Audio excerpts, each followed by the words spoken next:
Hello, it's Benny Bones here. Just thought I'd let you know, I've not been doing a lot of videos lately on your bike.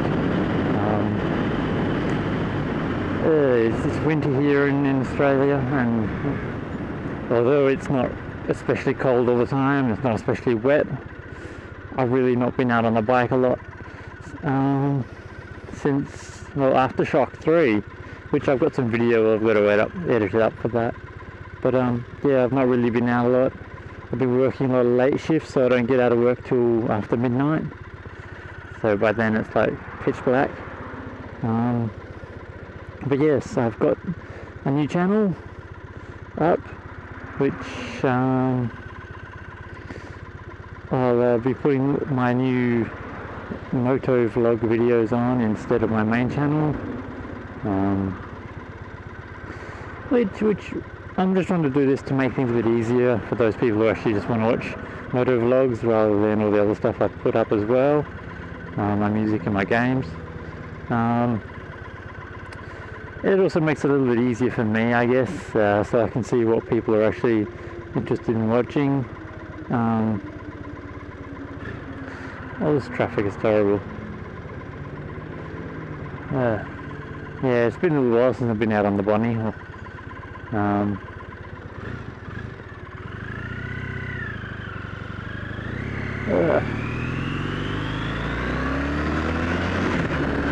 Yeah, I'm just off into work, so I've got to drop a key off. So, this is such a fun corner sometimes.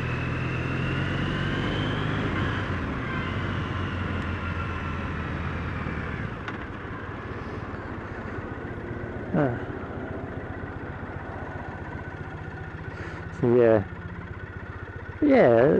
so I'll do that, and I'll put the videos up and whatnot. I've got a few to edit.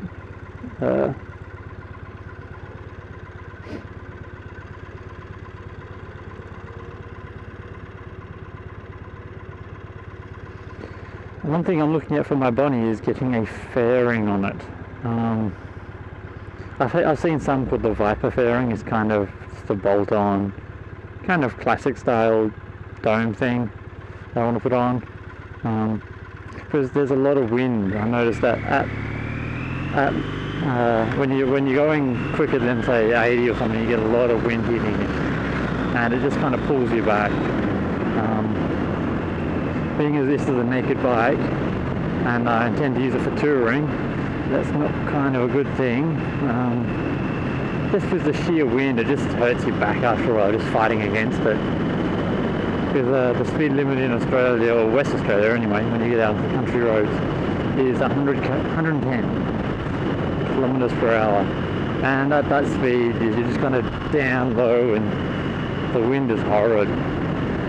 After an hour, 2 hours, I'm in a bit of pain. So just coming back from York a couple of weeks back, I had to pull over and just stop because I was in a lot of pain.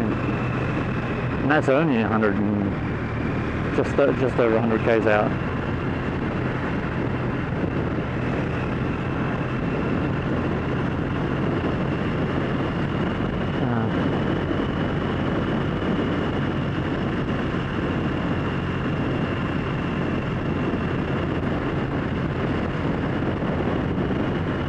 So yeah, that's one thing I want to do to it, get a little fairing on there. The problem with them I saw was that they didn't have a very big windscreen or windshield. It's kind of a dome that came up like this.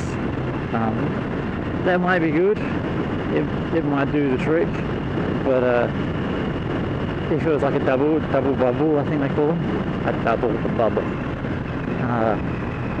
That would be better, I believe, because just with the directs more of the wind over the top of you rather than square into my helmet and my chest.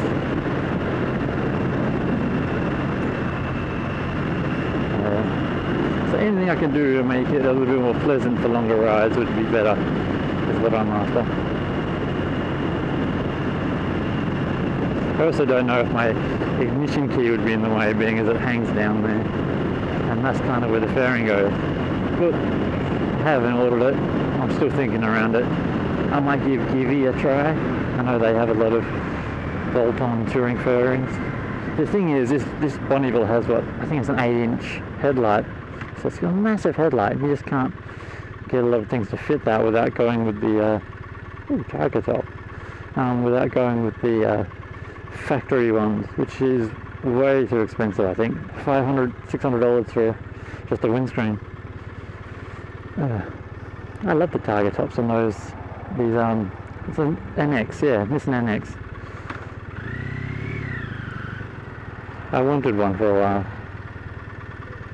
Because you can take the roof off, both halves of the roof.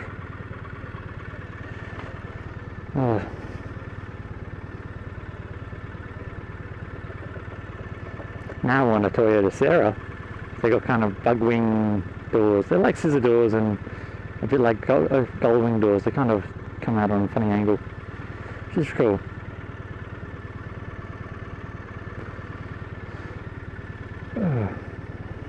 So yeah, my dad took my bike out the other week. Well, he had it for a couple of days, just because his scooter had a flat tire and he had to get a new tire put on it. So I borrowed my Bonnie for a couple of days. He had nothing but complaints about it because he's looking at getting a KLR 650. He had nothing but complaints about this. It's so top heavy, the wind's in your chest, it doesn't turn, it's not very... They are decent bikes, but they're not built for like cornering or maneuvering or anything like that. They're quite a standard classic. So you really have to throw it into corners. It's a heavy bike and it doesn't want to turn. So you got to do things like that. Yeah. So he had a few complaints about it. He's telling me I also should reconsider selling it on. I've had it for almost 4 years now. It is 2006, so it's 8 years old, give or take. So it's not an old bike, but it's not brand new. And he's saying, oh, you might want to consider selling it on. It's starting to show its age. Little tiny patches of rust coming up on the handlebars here, on the carb tops, carb caps. They've got little patches of rust on them. A couple of little scratches here and there. I think, well, it's a bike that for the longest time I rode nearly every day. It's only recently that I haven't ridden it every day. It's got an injured wrist at work and yeah. But yeah, so do I really want to sell my bike off and get another one already? I'm still getting used to this one. There's so much I want to do to it still. It's also leaking oil a bit. The seals are going on the rocker cover still.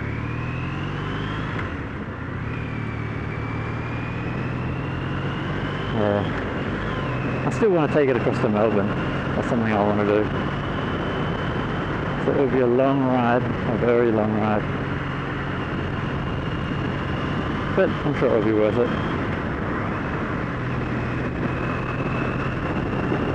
Provided I get everything sorted like a windscreen, and I want to put crash bars on it. And, well, they're not called crash bars, they're called, what they call dresser bars, or they're called engine guards, things like that.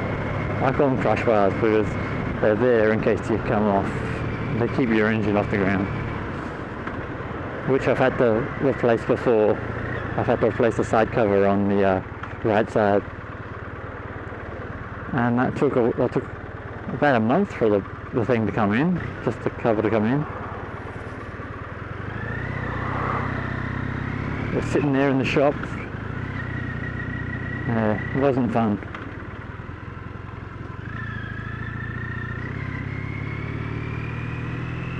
So yeah, I'll leave it here.